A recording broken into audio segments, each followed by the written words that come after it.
Honourable MEP Marlene Mitzi, prospective MEPs, distinguished guests, ladies and gentlemen. It is my pleasure and honour to open today's event. First of all, allow me to thank the Malta Business Bureau for organising today's seminar, which is of major importance.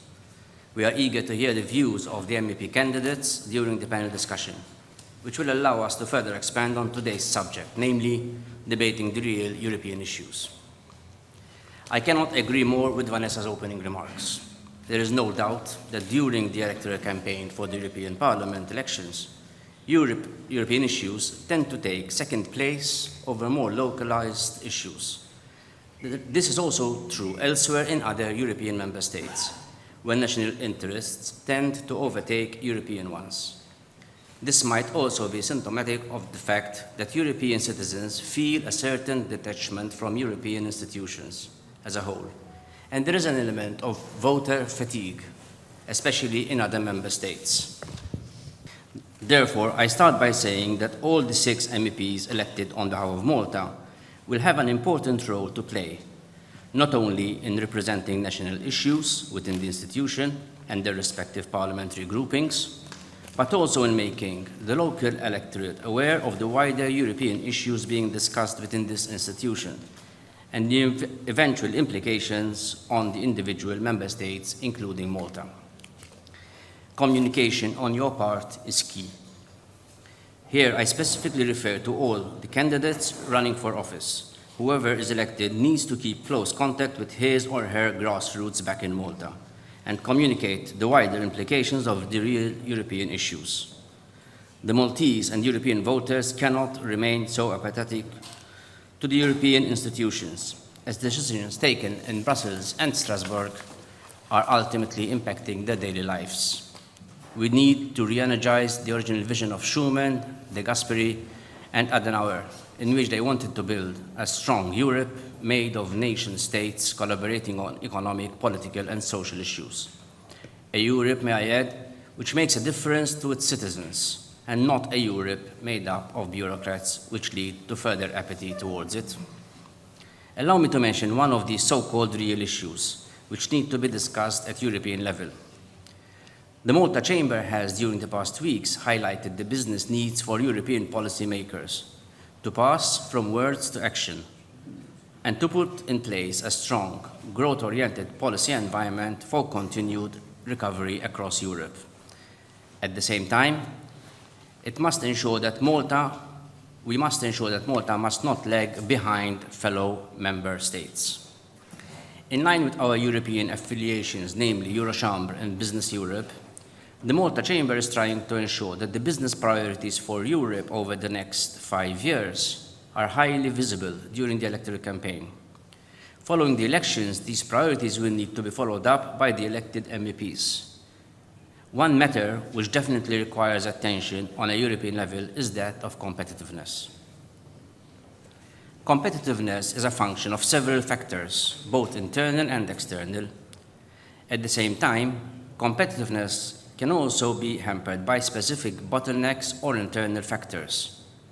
In the case of Malta, some of the bottlenecks identified in the past were wage structure rigidities and productivity growth, accessibility and transport costs, energy costs, aging population, the better utilization and reskilling of labor resources, investment attractiveness, and weaknesses in the business environment and competition.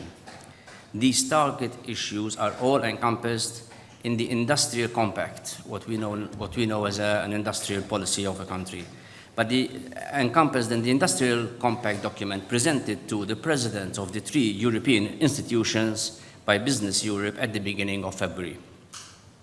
It would be interesting to hear the views of today's panel on external factors as well, where EU initiatives currently being pursued, particularly in external trade, can have significant leverage.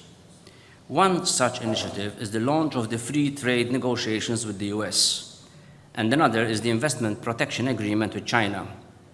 In other words, the EU's efforts to reinvigorate the economy should not only be focused on the internal market, but the progress of the European single market should also equally encompass its external dimension.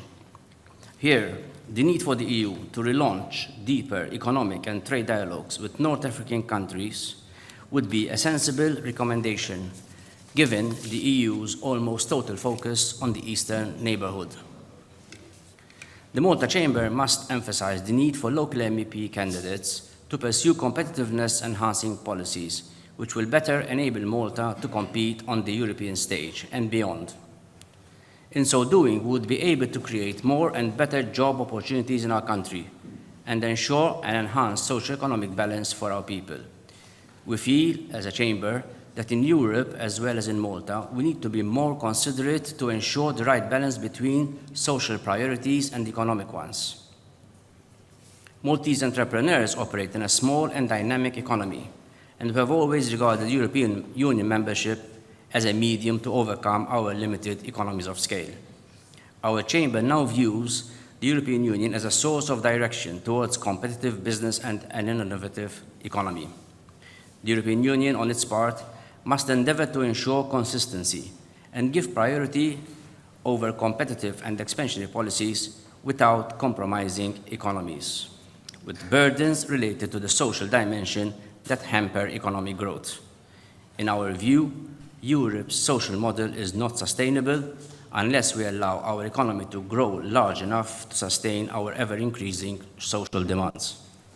We must focus predominantly on our competitiveness for the purposes of creating business, growth, and jobs, and this will in turn ensure that our continent will remain at the forefront of providing social solidarity wherever this is needed.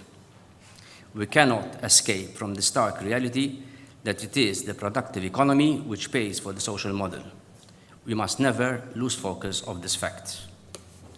We are experiencing very challenging times in which several EU member states around us have undergone painful restructuring measures. In these countries, national competitiveness and the need for job creation has overtaken all other priorities, and the steep measures they have taken will undoubtedly see them emerge stronger from the crisis and far more competitive. On another but equally important issue, in my intervention at the Business Europe meeting in February, where the Industrial Compact was presented, I emphasized the fact that Europe must not entertain the one-size-fits-all approach to every single regulation and policy it is implementing. All this is rendering conditions for business uncompetitive in certain regions of the Union, including Malta, as well as in other small island regions or states. The European institutions have to recognize the natural differences in certain states in their respective economic and technical capacity to tackle certain inherent challenges. This means that the principle of one-size-fits-all actually creates inequality. On the other hand, the adoption of a principle based on equity would enable, for example, the necessary support to industry in peripheral states, thereby ensuring a mutually beneficial contribution of these regions to the European industry economy in the years to come.